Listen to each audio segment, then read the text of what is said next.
सनातन धर्म है, इस पर कुठाराघात। ऐसे ही चलता रहेगा तो हमारे सनातन धर्म और हमारी आस्था जो है भगवान के ऊपर वह विखंडित होगी। जघन्य महाअपराध है। पहले तो ऐसे जितने भी अपराधी हैं उनको पकड़कर सूली पर लटका देना चाहिए। ये सनातन संस्कृति की परंपरा और आस्था का देश है। यहाँ आस्था को ही स्वीकार करके पत्थर को भगवान बना लेते हैं लोग, और जो भी ऐसे कृत्य कर रहे हैं व्यक्तिगत तौर पर वो महापापी हैं।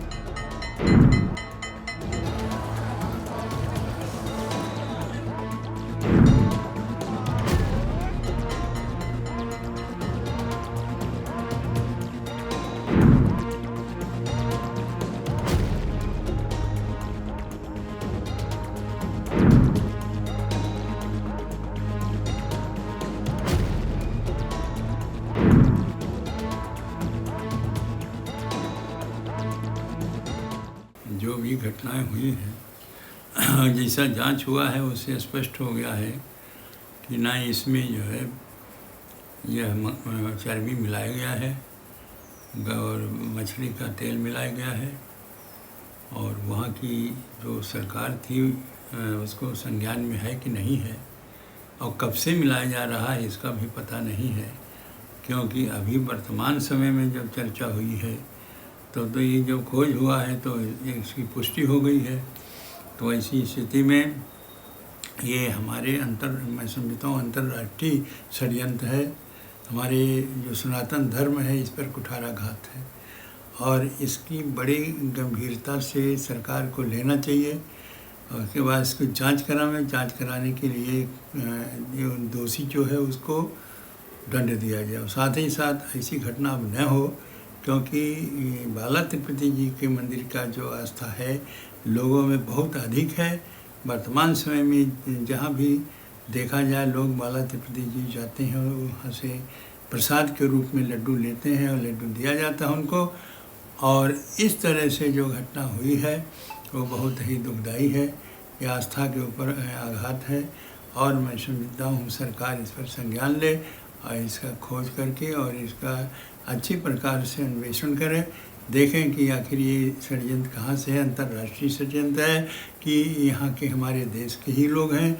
हमारे सनातन धर्म के ऊपर जो कुठाराघात हुआ है वो बहुत ही कष्टदायी है, और इसका जांच बहुत ज़रूरी है।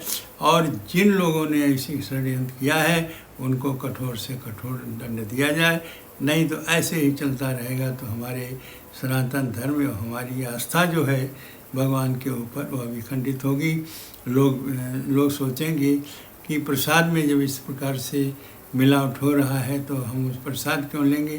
तो ऐसी जो समस्या उत्पन्न होगी हमारे श्रद्धालुओं पर, भक्तों पर, वह बहुत ही दर्दनाक होगा, बहुत कष्टदायी होगा।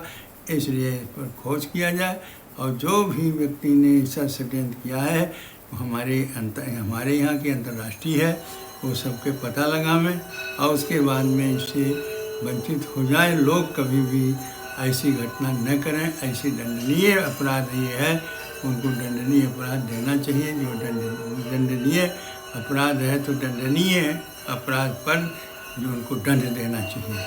कुल जो प्राण प्रतिष्ठा भगवान रामलला में वहाँ से 1 लाख लड्डू आए थे, क्या माना जाए करोड़ों हिंदुओं का आस्था के साथ खिलवाड़ किया गया था? बहुत ज़्यादा खिलवाड़ हुआ है। और यहाँ नहीं, मैं समझता हूँ जहाँ जहाँ भी वो मंदिर हैं और जहाँ बालाजी का संबंध है वहाँ सभी जगह वो लड्डू जाते हैं, और सभी जगह इस लड्डू का प्रयोग लोग किए हैं। और करने के बाद में वो आज जब पता चल रहा है तो लोग दुखी हैं। जघन्य महाअपराध है। पहले तो ऐसे जितने भी अपराधी हैं उनको पकड़कर सूली पर लटका देना चाहिए। इसके लिए कोई क्षमा नहीं है।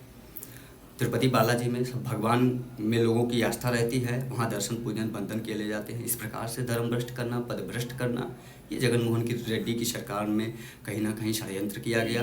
और उसके बाद 1 लाख से ज़्यादा लड्डू अयोध्या राम मंदिर प्राण प्रतिष्ठा में भिजवाना, यह भी एक बहुत बड़ा अपराध जो मैं मानता हूँ कि जिसकी कोई क्षमा और कोई विधा नहीं है। ऐसे लोगों के ऊपर त्वरित और निष्पक्ष कार्यवाही की जानी चाहिए और इन्हें सूली पर लटका दिया जाना चाहिए। जो भी आरोपी पाए जाएं, जो भी दोषी पाए जाएं, इसमें कहीं कोई क्षमा की विधा है ही नहीं, शब्द ही नहीं है। इतने बड़े अपराध हैं ये बहुत बड़ा अपराध है, महापाप है।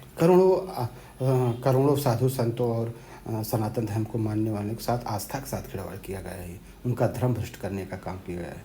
जो भी यह ऐसा कुकृत्य जघन्य अपराध किए हैं, मैं मानता हूँ कि मेरे शास्त्रों में उनके लिए घोर नरक की जो है विधा है और वो वहाँ जाएंगे और भगवान ऐसे लोगों को कभी क्षमा नहीं करेंगे, क्योंकि ये सनातन संस्कृति की परंपरा और आस्था का देश है। यहाँ आस्था को ही स्वीकार करके पत्थर को भगवान बना लेते हैं लोग, और जो भी ऐसे कृत्य कर रहे हैं व्यक्तिगत तौर पर वो महापापी हैं। बाकी भगवान राम की प्राण प्रतिष्ठा में सम्मिलित होने वाले लोग और जो तिरुपति बालाजी नित्य प्रतिदिन दर्शन करने जाते हैं, वह उनके किसी भी प्रकार के धर्म पर कोई भी जो है प्रश्न चिन्ह नहीं है। वो तब भी धार्मिक थे, आज भी धार्मिक हैं और कल भी वो धार्मिक रहेंगे। जो भगवान को अपना सर्वस्व मानकर उनके तीर्थ क्षेत्रों में जाता है, उनके कार्यों में सम्मिलित होता है, वह कभी पापी नहीं हो सकता, वह कभी अधर्मी नहीं हो सकता, कभी पदभ्रष्ट नहीं हो सकता।